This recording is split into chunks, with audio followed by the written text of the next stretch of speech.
Halo Re, welcome to Manasa Podcast. Kali ini aku Paulus Karolus bakal nemenin kalian nih bincang-bincang di episode 4 Cumanasa Dengerin Kamu. Dan kebetulan pada kali ini, di episode kali ini aku nggak sendiri karena aku nanti akan ditemani dengan narasumber yang sangat luar biasa. Dan ini juga salah satu temanku juga. Dan kebetulan beliau ini masih muda banget, semester di ujung tanduk ya, semester 8, tapi kerennya beliau ini sudah mendirikan usaha yang bergerak di bidang olahraga loh. Nah, ingin tahu seperti apa usahanya dan bagaimana cara membangunnya? Yuk kita simak kisahnya nih.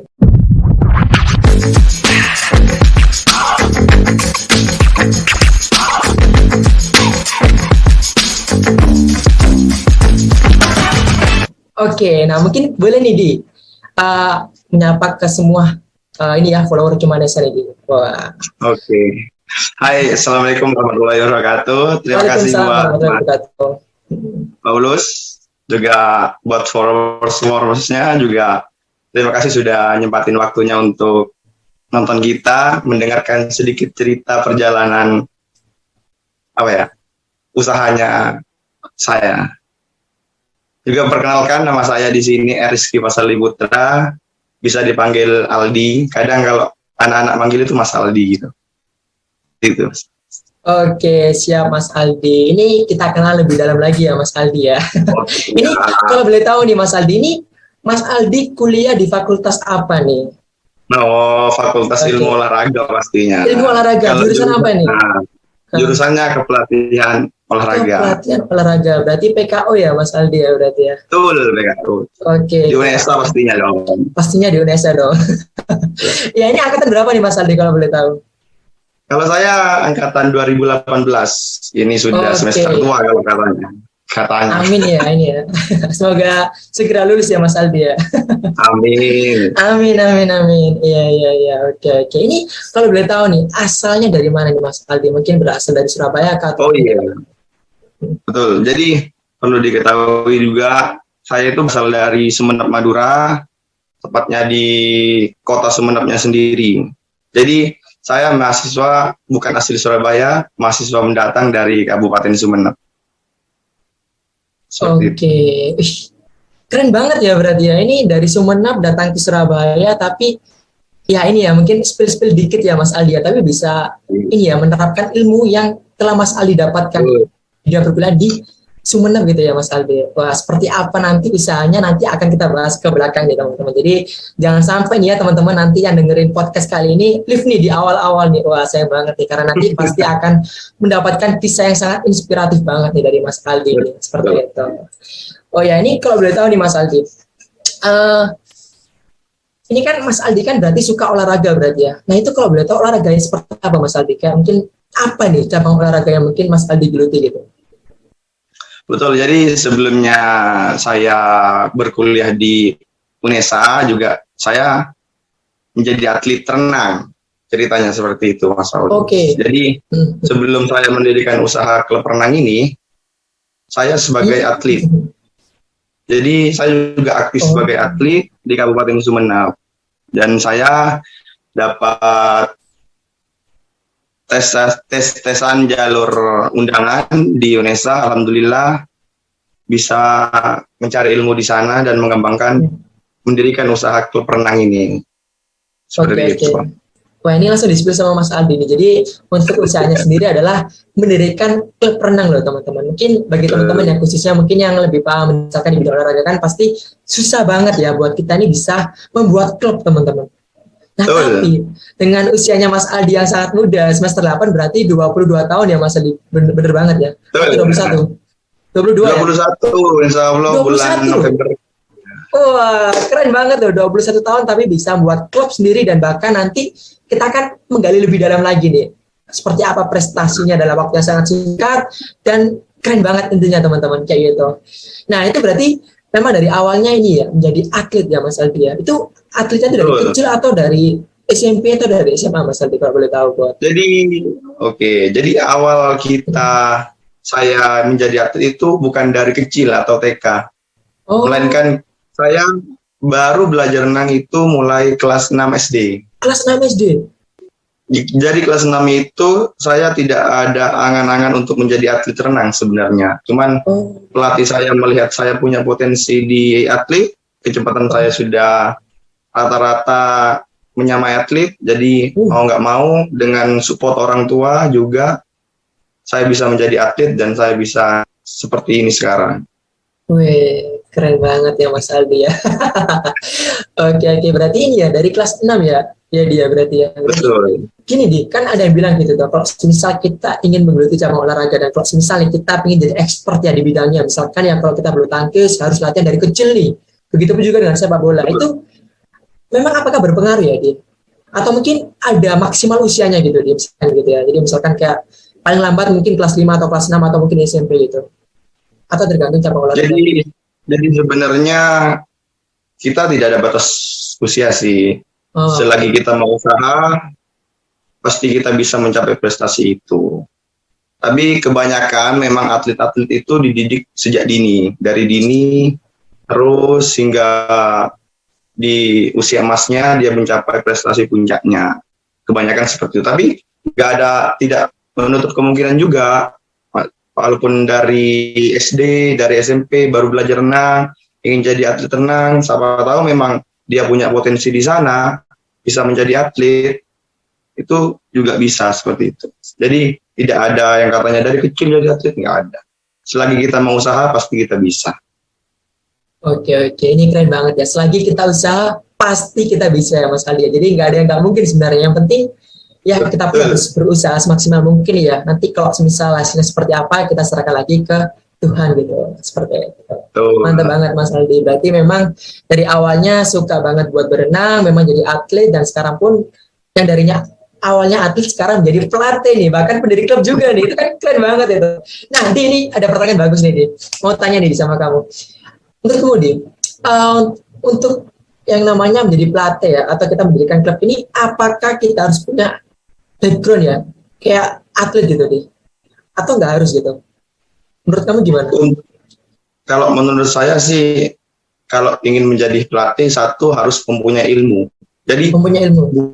Ya, jadi bukan dia mantan atlet, walaupun dia bukan mantan atlet, tetapi kalau masih dia ingin belajar, ingin mengembangkan ilmunya lebih dalam lagi untuk menjadikan sebuah kejutan, membuat atlet dari nol hingga puncak keemasan itu bisa. Jadi nggak ada batasan untuk kalau jadi pelatih itu harus jadi atlet dulu, nggak ada. Jadi walaupun orang awam pun kalau ingin jadi pelatih ya harus banyak belajar gitu. Intinya belajar terus belajar gitu.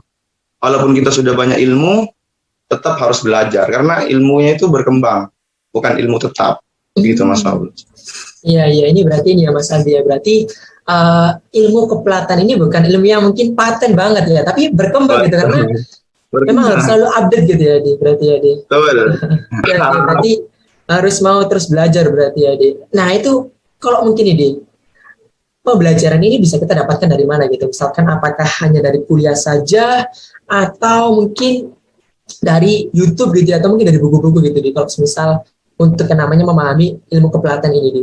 Kalau menurut kamu nih? Kalau menurut aku ya bukan cuman dari hanya kita kuliah, ya juga toh banyak pengalaman aku memang dapat dari kuliah.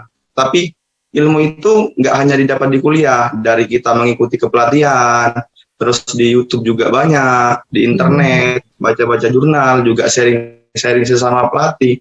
Itu juga kita bisa mendapatkan ilmu-ilmu untuk diterapkan kepada atlet kita. Jadi nggak harus di kuliah kita dapat ilmu. Jadi ilmu banyak kita cari di mana aja pasti ada. Dari internet pun ada, dari sharing-sharing pun seperti ini nanti followersnya kan bisa, jadi ilmu ini gini gitu. Jadi juga bisa dapat ilmu dari melihat, menonton, membaca, sharing gitu. Jadi ilmu kita kumpulkan sebanyak-banyak ilmu itu, kita rangkum, kita terapkan yang terbaik untuk atlet kita. Gitu. Iya, mantap sih. Berarti ini ya memang sebenarnya untuk kita bisa belajar itu nggak harus dari perkuliahan gitu ya. Tapi kenapa kok kita mungkin harus kuliah ya? Karena mungkin dengan kita kuliah kita pun bisa nanti ketemu loh dengan teman-teman calon-calon pelatih gitu ya. Akhirnya apa? Lingkungan kita pun akan ini guys. Ya sama pelatih, akhirnya kita pun bisa saling sharing gitu ya. Otomatis kita pun bisa lebih belajar lagi, lebih banyak belajar gitu ya. Kayak gitu. Bener gak sih, Di? Betul Mas.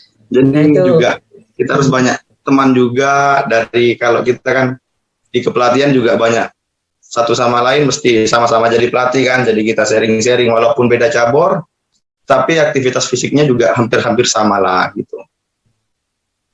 Betul. Ya, mantap Di. Berarti ya itulah. Tetap kuliah itu juga penting berarti ya di kuncinya ya. Penting banget. Karena dengan kita kuliah pun dapat ilmu dan lain gitu. Oke. Ini Di, kita bahas nih Di. Ini kan kamu kan keren banget ya di usia yang 21 tahun tapi bisa buat klub sendiri loh Di. Dan jujur banget ya aku sebagai temenmu ya. Bila itu kayak bangga banget gitu loh. Kenapa? Karena ya jarang banget gitu loh. Seusia kita bisa diriin klub gitu Di. Nah, jadi ya jarang gitu. Kadang kan biasanya kan kita lulus kuliah baru namanya apa? Mungkin ini ya, baru yang namanya ikut ke klub buat jadi pelatih gitu. Tapi ini kita dirikan klub gitu. Kayak gitu. Nah, itu kalau boleh tahu Di, apa sih yang mungkin membuat kamu nih termotivasi gitu Di? Apa nih mungkin alasan kamu nih yang mungkin kok mau nih buat klub di usia masih sangat muda ini Di? Mungkin boleh nih dibagikan ke teman-teman Di. Oke, nggak apa, sedikit cerita ya. Jadi saya itu membuat klub itu awalnya gini, di kabupaten saya itu sendiri itu hanya ada satu klub renang. Oke. Jadi kan kalau satu klub renang kayaknya untuk mengangkat Kabupaten Sumeneb di level Jatim itu sangat susah. Tidak ada persaingan di sana. Jadi saya pribadi inisiatif untuk ingin mengangkat nama baik Sumeneb, memperkenalkan Kabupaten Sumeneb juga ada perenangnya yang terbaik gitu. Jadi dari kuliah, ilmunya saya dapat dari kuliah, dari teman-teman, terus kita membuat klub, tujuannya itu untuk meningkatkan prestasi di Kabupaten Sumeneb. Tujuannya saya membuat klub. Jadi nggak ada niat lain, cuman niatnya ingin mengangkat cabur renang di Kabupaten Sumeneb itu dikenal oleh masyarakat Jawa Timur maupun Indonesia. Wah, mantap banget nih. Berarti memang ini ya benar-benar ingin banget ya namanya memajukan anak-anak muda di Sumeneb nih ya, di mana prestasi di cabang olahraga berenang ya berarti ya. Wah, mantap. Betul. Ini kamu ini ya yakin banget ya bahwa anak Sumeneb ini pasti bisa ya kayak bersaing di Jawa Timur gitu khususnya atau mungkin bahkan bersaing di nasional gitu Gimana nih kalau dari kamu? Yakin banget ya. Karena kenapa Mas Paulus saya bilang yakin? Karena saya melihat potensi anak-anak Sumeneb ini sangat luar biasa. Oh. Jadi selama saya berdiri klub ini masih 2 tahun, saya kan berdirikan klub ini mulai semester 3 dan saya sekarang ini semester 8. Alhamdulillah kemarin atlet saya bisa tembus medali emas di Kejurda. Itu pertama kali. Untuk pertama kalinya di Sumeneb berarti Di? Pertama kalinya di Sumeneb. Dan itu sejarah buat Kabupaten Sumeneb. Sejarah buat Kabupaten Sumeneb. Ngomong-ngomong Di, ini baru kapan sih pertama kali berdiri gitu untuk yang nama klubnya? Namanya apa Di? Golden Water Sumeneb ya? Betul. Klub kita namanya Golden Water Sumeneb. Oke. Itu berdirinya sejak Juli 2019. Berarti kurang lebih mau 3 tahun. Juli ya? Nah, ya sebentar lagi nih sudah mau 3 tahun. Tapi alhamdulillah. Tapi kita nggak patah semangat karena kita masih 2 tahun. Inginnya kita tidak melihat umur, tapi lihat perjuangannya gitu. Kan ada yang bilang klubnya masih baru, nggak kira berprestasi gini. Tapi dengan kita menjawabnya bukan pakai kata-kata, tapi pakai pembuktian dengan prestasi. Wah. Iya, berarti ini ya kita biarkan ini ya dia waktu yang menjawab ya dengan kita bukti prestasi ya yang kita hadirkan di klubnya kita gitu. Kita bungkam dengan prestasi. Keren loh, tapi ini ya kan berdiri tahun 2019, berarti kurang lebih 3 tahun lah ya. Dan itu bisa menghasilkan ini ya atlet-atlet yang berprestasi bahkan bisa mencetak sejarah nih. Sebenarnya itu menurutku Wow banget jadi karena kan pasti ada klub-klub lain tuh di entah kayak di luar Sumenep yang mungkin di Madura juga kan, tapi ya belum tentu bisa yang namanya secepat itu buat bisa mendapatkan prestasi tadi. Oh, Jadi itu gila sih, keren banget sih. Wah, mantap mantap mantap mantap sih. Ini ya berarti dalam 3 tahun bisa mendapatkan prestasi yang sangat sangat luar biasa. Oke, nah ini di mungkin boleh nih di cerita nih di kayak di awal-awal gitu ya pada saat pertama kali mendirikan usaha di bidang olahraga ini, jadi khususnya di bidang klub tadi ya, di klub berenang. Nah itu awal mulanya itu kamu gimana deh? Kayak mungkin kayak perjuangannya seperti apa? Kayak misalkan jadi kayak misalkan kita dari modalnya seperti apa, atau mungkin cari muridnya gimana? Itu mungkin boleh nih disaringkan. Mungkin siapa tahu nih ada teman-teman yang mungkin ingin nih yang namanya mendirikan klub juga. Oh kayak gini ya caranya Mas Aldi gitu. Kayak gitu. Mungkin boleh nih disaringkan deh. Ya, awal berdirinya klub itu ya pertama ya kembali lagi kita harus banyak belajar dulu, bertanya-tanya kepada yang lebih senior, gimana cara bikinnya, dan juga kita pastinya yang terutama harus izin orang tua dulu. Jika orang tua merestui, insya Allah usaha kita pasti lancar gitu kan. Terus langkah kedua itu sebenarnya kita nggak usah takut untuk kita tidak punya murid. Awalnya juga kayak gitu saya. Apakah saya jika mendirikan klub renang ada muridnya ya? Pasti ada pertanyaan kayak gitu. Semua orang yang mau yang mau mendirikan klub maupun sekolah apapun, nomor satu mesti akan bertanya kepada dirinya sendiri, apakah ada yang mau berlatih dengan saya? Seperti itu Mas Paulus. Dan orang tua saya menjawab pasti banyak. Kalau sudah orang tua sudah menjawab seperti itu, insya Allah dengan ikhlas kita jalanin pasti juga banyak. Awalnya juga kita dari awal kita berdiri sampai sekarang, saya pribadi sebagai ketua klub belum pernah promosi ke sekolah. Jadi promosinya saya itu melalui Instagram saya. Jadi yang mau pengen lihat awal sejarah pertama kali berdirinya bisa di scroll ke bawah. Nama Instagramnya Golden Water Sumenep. Itu bisa di scroll paling bawah. Itu dari nol kita berdiri, promosinya kita di situ. Jadi dari kita berdiri benar dari nol nggak ada sama sekali. 1, 2, mulai banyak. Kita kan membuktikan dengan kualitas latihan juga, dari fasilitas alat-alat renang, terus fasilitas dari pelatihnya juga. Pelatihnya kita juga pada usia-usia muda juga di bawah saya. Jadi anak-anak itu senang seperti saudara, seperti kakaknya. Jadi nggak ada ragu-ragu anaknya untuk malu bermain dengan pelatihnya. Jadi setelah berlatih kita bermain. Jadi anak itu di kolam bahagia, nggak ada tekanan. Setelah lama-lama 1 tahun berjalan, kita menemukan satu atlet yang punya potensi. Dan kita dalam 1 tahun itu langsung membentuk yang namanya kelas prestasi. Kelas prestasi itu, ya, jadi dibedakan antara kelas yang belajar dengan yang prestasi. Jadi dalam klub Golden Water ini ada 2 kelas, yaitu kelas belajar dan kelas prestasi. Yang kelas belajar itu dikhususkan untuk belajar renang, persiapan angkatan, anak-anak kecil ingin belajar renang, pengen tahu renang. Dan yang kelas prestasi itu kelas yang memang anak-anak itu difokuskan untuk berprestasi. Seperti itu Mas Paulus. Jadi memang awalnya itu susah banget untuk dapetin murid. Tapi dengan senang hati anak-anak, pelatih kita promosi dari orang ke orang, dari WA ke WA, dari chat ke chat, dari Instagram. Intinya kita promosinya lewat media sosial. Seperti itu. Jadi kita dari berdirinya klub hingga saat ini hampir 3 tahun belum pernah sama sekali masuk promosi ke sekolah-sekolah Mas Paulus. Rencananya setelah COVID ini. Berarti semakin banyak berarti nanti muridnya nih Mas Aldi. Amin. Mungkin boleh nih Mas Aldi kayak di-spill nih.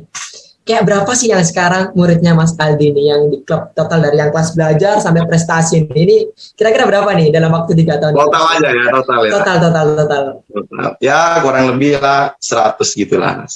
Wah, ini 100 nih, 100 lebih atau 100 lebih berarti ya Mas Aldi ya? Amin ya. Wah, ini keren banget ya Mas Aldi. Ini bener-bener ya kayak banyak sekali ya kayak belajar ya kayak gimana caranya mempromosikan nih kayak klubnya kita, kayak misalkan ini dari media sosial berarti ya. Jadi murni gitu dari media sosial, dan ya kalau misalnya ada orang yang mungkin tertarik bisa nanti ngecek di medsos yang kamu promosikan ya, di kayak gitu berarti ya. Dan juga mungkin ini di kalau yang aku lihat sih karena mungkin faktor ini di yang kamu sering kata tadi, kualitas di. Nah, karena kalau lihat orang udah oke nih, misalkan ini di aku sebagai orang tua ya, ngajak anakku nih ke klub renangmu gitu.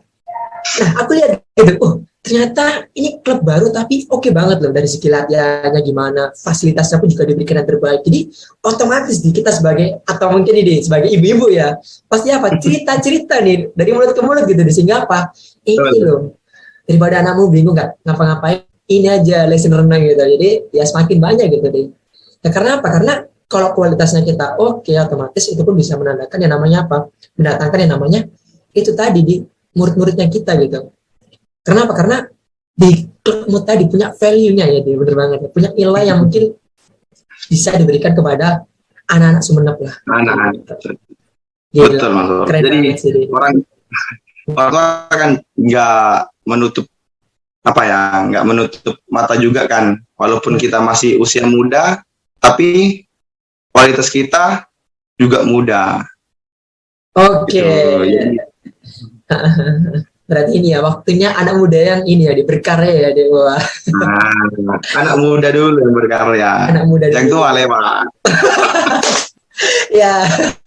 ya ini keren banget ya berarti ya. Jadi memang anak muda sekarang kan memang ini ya, bukan berarti orang tua ini yang nggak gimana-gimana, tetap kita pun juga harus menaruh hormat ya, dia bener banget ya. Tapi bukan berarti anak muda ini diremehkan gitu ya, berarti wah kamu nih masih bau kencur gitu ya. Kamu nih apa sih gitu ya, gitu ya. Padahal ya kita sendiri kita pun harus percaya diri ya, karena kita pun punya ilmunya gitu. Kita pun harus belajar yang kata tadi gitu. Dan itu pun kita nggak boleh yang namanya minder gitu ya, bahkan kalau aku muda ya terus yang namanya tak tunjukin gitu. Woi. Keren sih ini. Ini definisi anak muda berbakat dan juga berprestasi, dan wow, keren banget. Nah, ini mau ngobrol tentang ini nih, Ini mungkin boleh ya, Kan tadi kan ada 100 anak lebih ya, kurang lebihnya gitu ya. Nah, kalau boleh tahu, itu kamu buat bisa dapat yang namanya keuntungan pasti dari SPP-nya ya, betul banget nggak? Atau dari apa biasanya? Nah, betul. Kita dapat keuntungan itu dari SPP anak-anak. Untuk dari bayaran pelatih. Wow, udah lumayan ya teman-teman ya.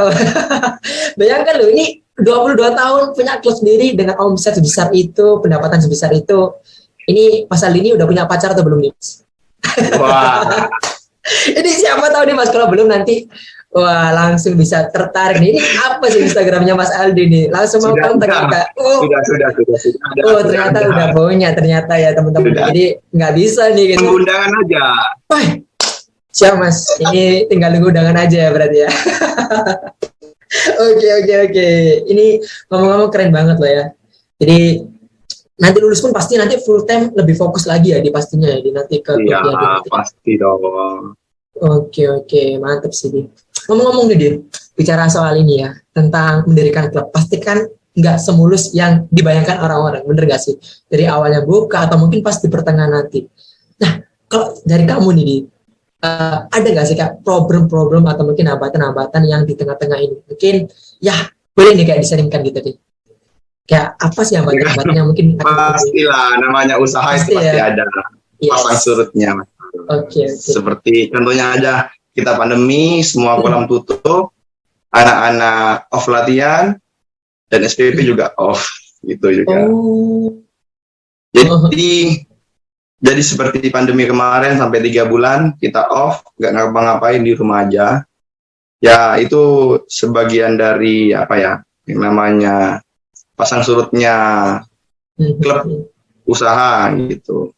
Ya juga kalau misalnya banyak problemnya, banyak sih problemnya. Ya terutama kan kita berurusan dengan atlet kan, pastinya dengan orang tua. Pastinya jika Mas Paulus pun juga jika mendirikan usaha, pasti kan banyak problemnya itu dari orang tua juga. Jadi ketidakcocokan orang tua gitu dengan segi latihannya, dengan segi apapun pasti ada. Tapi kita kan harus menyikapi itu dengan baik, mencari jalan keluarnya dengan baik. Seperti itu Mas Paulus. Jadi memang kalau apalagi atlet renang itu kita banyak problemnya, banyak ya sedikit tidak sepaham dengan orang tua sih gitu. Tapi jika orang tua sudah diberi pengertian, diberi wawasan, dan orang tua juga mengerti, dan alhamdulillah juga berjalan dengan lancar seperti itu. Hanya problemnya itu orang tua belum mengerti gitu Mas Paulus. Jika sudah dikasih, iya, kalau sudah dikasih tahu, insya Allah contohnya gimana nih? Misalkan kayak nggak mengerti ini maksudnya gimana gitu? Ya sepertinya gini aja. Misalnya latihan. Kalau atlet itu latihannya harus nggak boleh off sampai 2 hari, gitu kan. Tiba-tiba ada orang tua yang, Mas, anakku ini nanti latihannya cuma Senin, Sabtu, Minggu ya, gitu kan. Otomatis kan Selasa, Rabu, Kamisnya off. Dan itu di klub prestasi itu nggak boleh, gitu kan. Dan orang tua itu nggak apa-apa Mas, nggak apa-apa gitu kan. Pasti sama nanti anaknya saya dengan yang lain gitu kan. Sudah dikasih tahu tante, om, kalau atlet itu latihannya nggak boleh sampai nggak latihan 2 kali 24 jam dikarenakan nanti anaknya ini nafasnya itu nggak bisa nggak stabil, kayak daya tahannya menurun gitu, kekuatannya menurun gitu.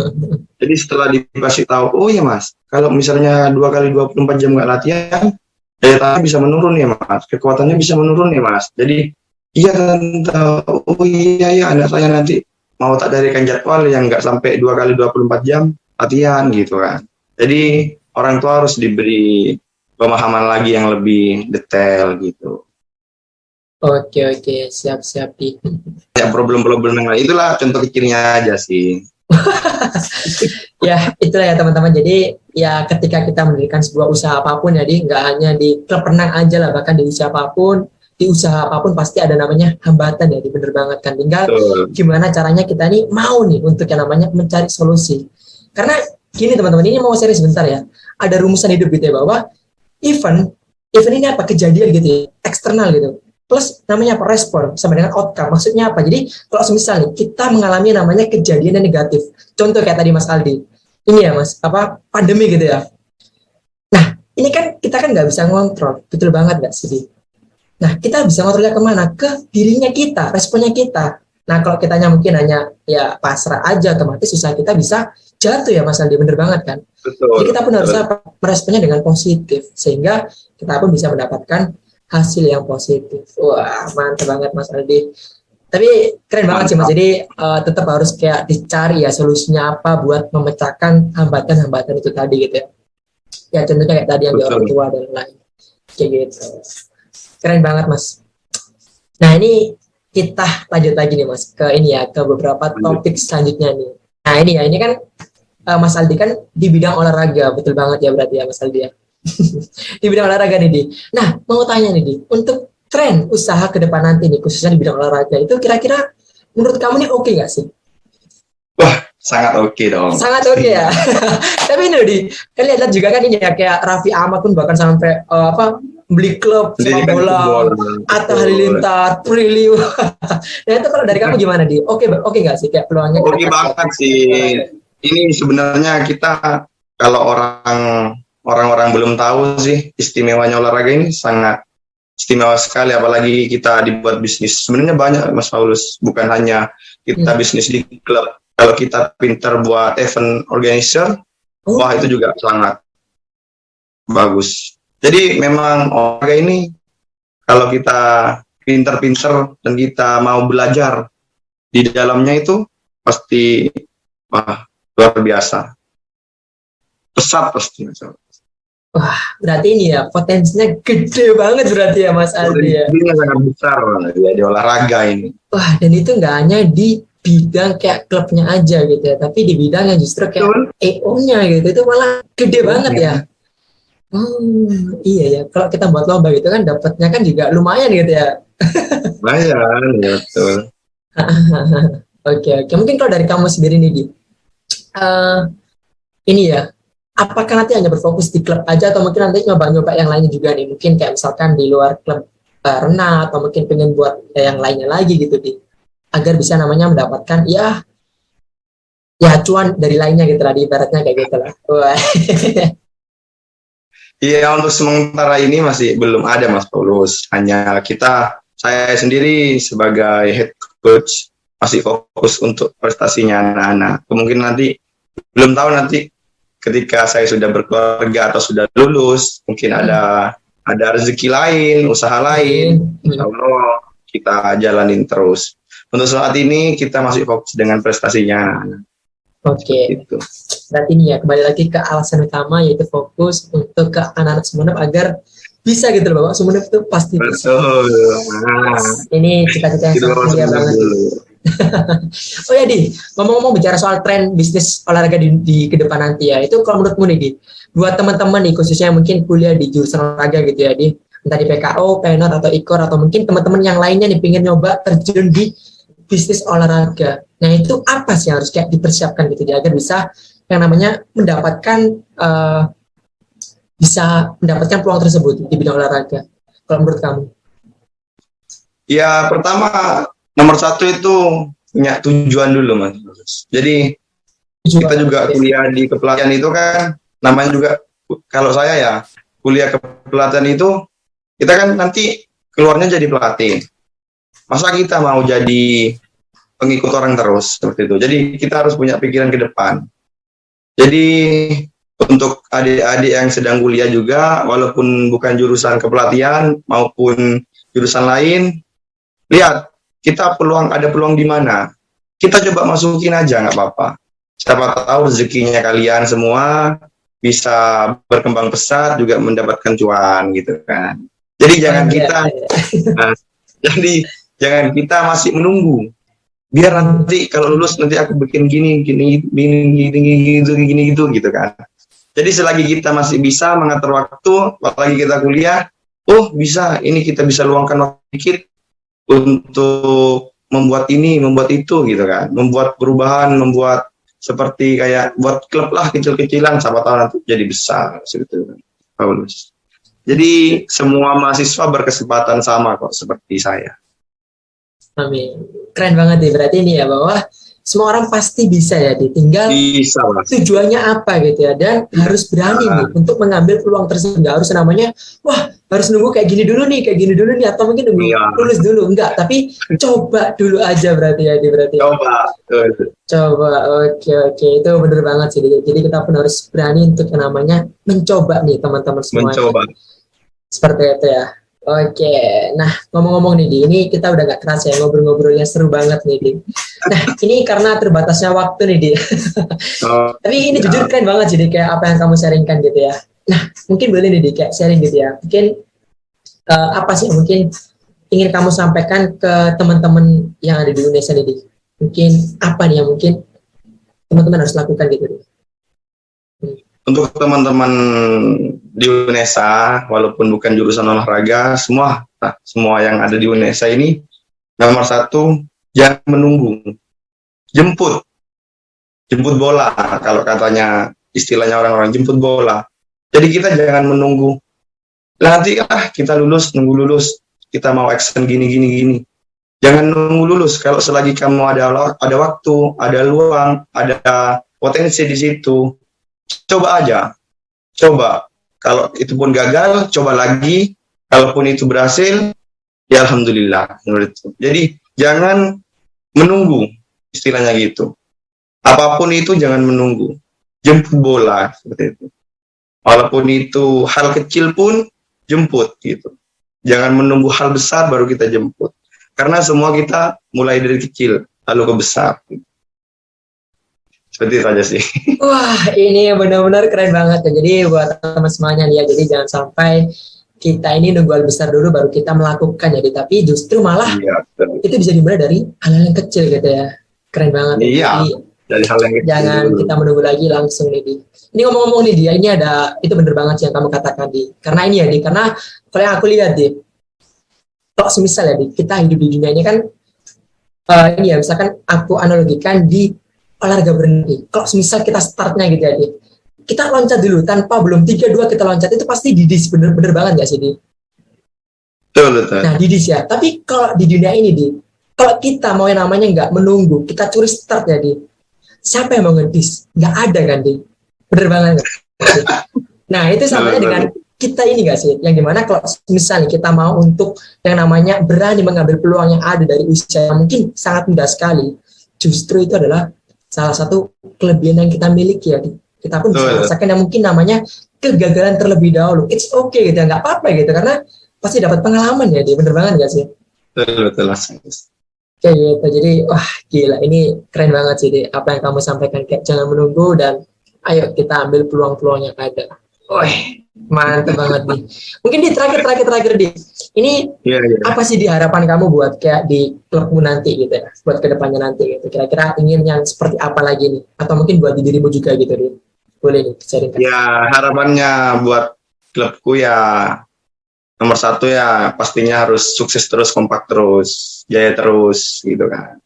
Terus tetap belajar, nomor 1 itu tetap belajar. Jadi walaupun kita sudah pernah meraih medali emas di Kejurda, itu menurut saya belum puas sebelum atletku diambil timnas. Oke, jadi jangan puas sampai di sini. Jadi masih banyak event-event yang lebih besar, jadi prestasi-prestasi yang lebih besar, bisa mengangkat nama Sumenep, itu tujuan sih. Jadi fokus tetap ke prestasi anak-anak, mengangkat nama baik Sumenep, itu aja sih. Siap. Wah ini ya, semoga apa yang diharapkan tadi bisa terwujudkan gitu ya, untuk Sumenep nanti gitu ya. Wah ini keren banget sih teman-teman. Jadi kita di hari ini banyak belajar banget ya dari Mas Aldi, yang dimana usianya masih 21 tahun tapi bisa mendirikan klub, yang dimana usianya 3 tahun tapi telah berhasil mencetak banyak sekali prestasi-prestasi ya Di, bahkan sampai ke Jogja juga loh teman-teman. Jadi keren banget nih. Atau mungkin nih teman-teman yang mendengarkan saat ini yang berada di Sumenep gitu, ingin lebih tahu seperti apa klubnya, nah mungkin boleh nih langsung dicek gitu ya di Instagramnya Golden Water Sumenep. Instagramnya Golden Water Sumenep. Langsung ada cek, walaupun bukan warga Sumenep. Walaupun bukan warga Sumenep ya. Golden Water Sumenep. Oke, siap. Ini thank you banget jadi buat waktunya. Ini benar-benar dari aku pun pribadi, dan juga semoga harapannya dari teman-teman juga yang mendengarkan banyak belajar dari apa yang tadi kamu sharingkan di hari ini. Keren banget nih untuk hari ini ya. Oke, thank you Di. Ini juga thank you banget buat teman-teman yang nonton, dan ini aku juga ingin ngingetin bahwa nanti di bulan Maret ini ya khususnya nanti akan ada event-event kita yang akan kita adakan lagi, yaitu adalah virtual blind date. Nah, jadi buat teman-teman yang mungkin jomblo gitu ya, dia mungkin dari teman mudi ya, yang mungkin ingin sedang mencari pasangan gitu. Nah, nggak perlu khawatir, aja buat mengikuti yang namanya virtual blind date dari Cumanesa ini teman-teman. Namanya adalah Smetrip gitu ya, seperti itu. Oke, mungkin sekian ya dari kita. Thank you banget buat waktunya sekali lagi Aldi. Oke, see you lagi di pertemuan selanjutnya teman-teman. Oke, goodbye teman-teman semuanya. Dadah. Goodbye.